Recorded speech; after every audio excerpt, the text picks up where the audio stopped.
थोड़ी देर पहले जंगल में बहुत तेज बारिश से बाढ़ आई थी, जिसमें कई सारे पक्षी और उनके घर बह चुके थे। अब हमारा इस जंगल में रहना ठीक नहीं रहेगा। इस जंगल में रहना मतलब खतरा मोल लेना है। बाढ़ में बहुत सारे पक्षी बह चुके हैं और काफी पेड़ भी बाढ़ के साथ बह गए हैं। अब ना ही यहाँ पर खाने को कुछ है और ना ही घर बनाने के लिए कोई पेड़। और जंगल के पक्षी भी दूसरे जंगल की तरफ को जा रहे हैं। हम भी दूसरे जंगल में जाते हैं और वहीं पर अपना घर बसाते हैं। उसके बाद दोनों ही दूसरे जंगल की तरफ को चले जाते हैं। इस जंगल में तो एक भी पेड़ खाली नहीं दिखाई दे रहे जिसमें हम घोंसला बना सकें। सभी पक्षियों ने अपने लिए पेड़ों पर घर बना लिए हैं। अब हम घर कहाँ पर बनाएंगे? हमारा क्या होगा? मुझे वहाँ पर एक पेड़ मिल गया है, वो देखो, हम अपना घर इस पर बनाएंगे। वे दोनों पति पत्नी उस पेड़ के पास चले जाते हैं। वे उस पेड़ को ध्यान से देख रहे थे क्योंकि वह पेड़ बिल्कुल सूखा हुआ था। उसी के बगल में एक सेब का पेड़ भी था जो कि बिल्कुल हरा भरा था। पर उस पेड़ पर एक घर बना हुआ था जो कि कालू कौवे का था। यह पेड़ तो कितना बढ़िया दिख रहा है, लेकिन इस पर तो कालू कौवे ने पहले ही घर बना लिया। अब हमारे पास एक ही पेड़ बचा है, यह सूखा हुआ अनार का पेड़। हमें मजबूरन इसी में घर बनाना होगा। लेकिन हमने पूरा जंगल भी तो छान मार लिया, यही सूखा हुआ अनार का पेड़ ही बचा है। उसके बाद वे दोनों ही सूखे हुए अनार के पेड़ पर घर बनाने लग जाते हैं। उन दोनों को सूखे अनार के पेड़ पर घर बनाता हुआ देख कालू और उसकी पत्नी दोनों ही जोर जोर से हंसने लगते हैं। हा हा हा हा, तुम दोनों बेवकूफ़ों वाले काम क्यों कर रहे हो? तुम दोनों उस सूखे पेड़ पर घर बनाकर क्या करोगे? वो पेड़ किसी काम का नहीं। हमें देखो, हमारा घर कितने अच्छे पेड़ पर बना हुआ है। यह कितना हरा भरा है और सेबों से भरा हुआ है। हमें इसमें खाने पीने की कोई कमी नहीं है। मुझे तो तुम दोनों की चिंता हो रही है। बेचारे, तुम दोनों क्या खाओगे? हम इन दोनों की बातों पर बिल्कुल भी ध्यान नहीं देंगे। हमारा अनार का पेड़ अभी सूखा है तो क्या हुआ, हम इस पर पानी देकर इसे हरा भरा करेंगे। चलो, हमारे पास फिलहाल खाने को कुछ नहीं है तो हम खाने पीने की व्यवस्था करते हैं। उसके बाद वे दोनों भोजन ढूंढने चले जाते हैं। अच्छा ही हुआ हमने उस सूखे पेड़ पर घर नहीं बनाया, वरना हमें भी भोजन के लिए इधर उधर भटकना पड़ता। हम आराम से इस पेड़ पर खुशी से दिन बिता सकते हैं। उसके बाद कालू कौवा और कौवी जंगल की सैर पर चले जाते हैं और इधर सेब का पेड़ एक नंबर का घमंडी था। वह हर समय सूखे अनार के पेड़ का अपमान करता रहता था, उसका मजाक उड़ाता रहता था।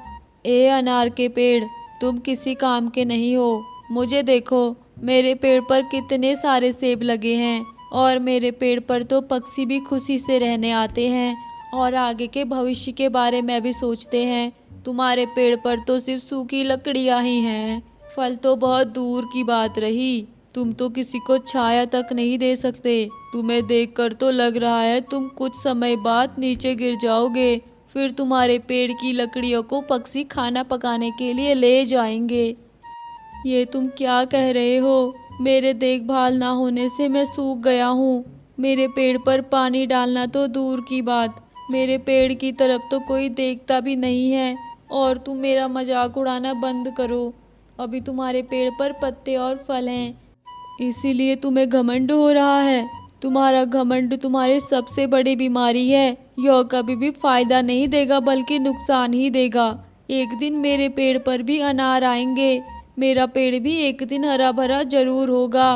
अभी अभी मेरे मालिक ऐसा कहकर गए थे, वो मेरे पेड़ पर पानी डालेंगे और मेरी देखभाल भी करेंगे और उसी देखभाल के कारण मेरा पेड़ एक दिन हरा भरा हो जाएगा और उस पर अनार भी लगेंगे। वो ऐसा कुछ भी नहीं करने वाले, तुम इस उम्मीद में मत रहो सूखे पेड़। इसी तरह सेब का पेड़ अनार के पेड़ को सुनाने में कोई भी कसर नहीं छोड़ता था। एक दिन मोनी चिड़िया सूखे हुए अनार के पेड़ को देख रही थी। उस समय अनार का पेड़ उदास था।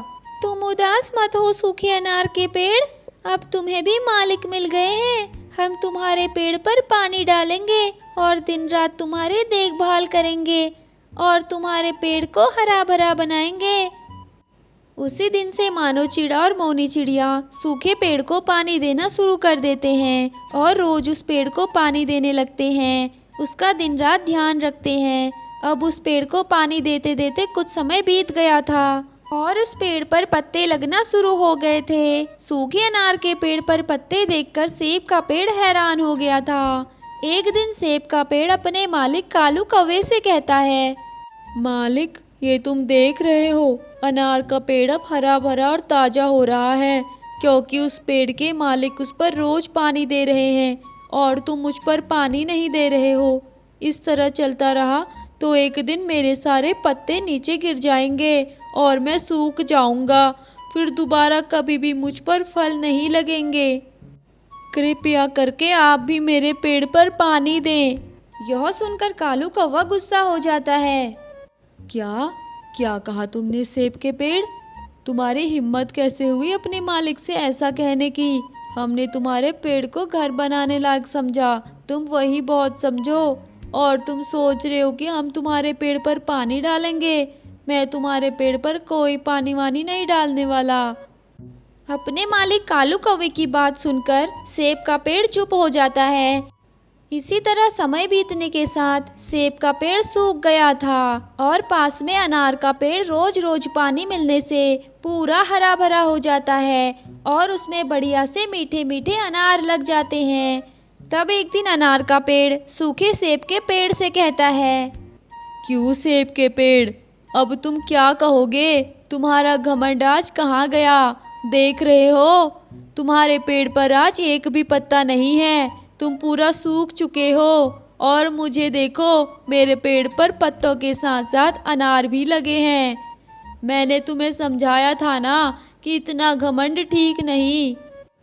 अनार के पेड़, तुम सही थे और मैं गलत। मैंने हमेशा तुम्हारा अपमान किया, इसीलिए आज मेरे साथ गलत हो रहा है। हमें कभी भी किसी का अपमान नहीं करना चाहिए और ना ही कभी घमंड करना चाहिए। अनार के पेड़, मुझे माफ़ कर दो।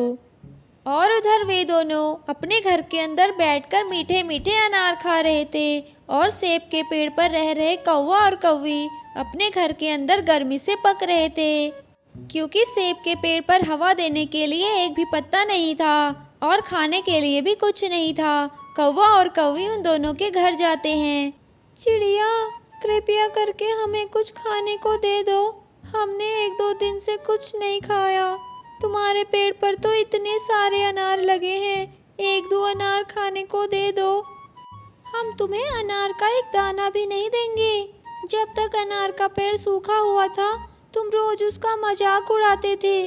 जब आज तुम्हें खाने के लाले पड़ गए हैं तो तुम उसी अनार के पास अनार मांगने आए हो। और जब कभी हमको दाना नहीं मिलता था तो तुमने कभी भी हमें अपने पेड़ से सेब तक नहीं दिया, तो हम भी तुम्हें अनार नहीं दे सकते। और अगर समय रहते तुमने अपने पेड़ को पानी दिया होता तो आज तुम भूखे नहीं होते। कौवा और कौवी वहाँ से खाली हाथ लौट जाते हैं। एक दिन कौवा और कौवी दाना खाकर घर को लौट रहे थे और वे देखते हैं कि सेब का पेड़ अपनी जगह पर नहीं है। सेब के पेड़ को थोड़ी देर पहले लकड़हारे ने काट लिया था। अब तो उन दोनों के रहने का ठिकाना भी जा चुका था। अब हम क्या करें? हमारा पेड़ किसी ने काट लिया है। अगर हमने उसको पानी दिया होता तो आज हम अपने घर में होते। कौवा और कौवी वहाँ से पछतावा लेकर चले जाते हैं और उधर वे दोनों खुशी खुशी रहने लगते हैं।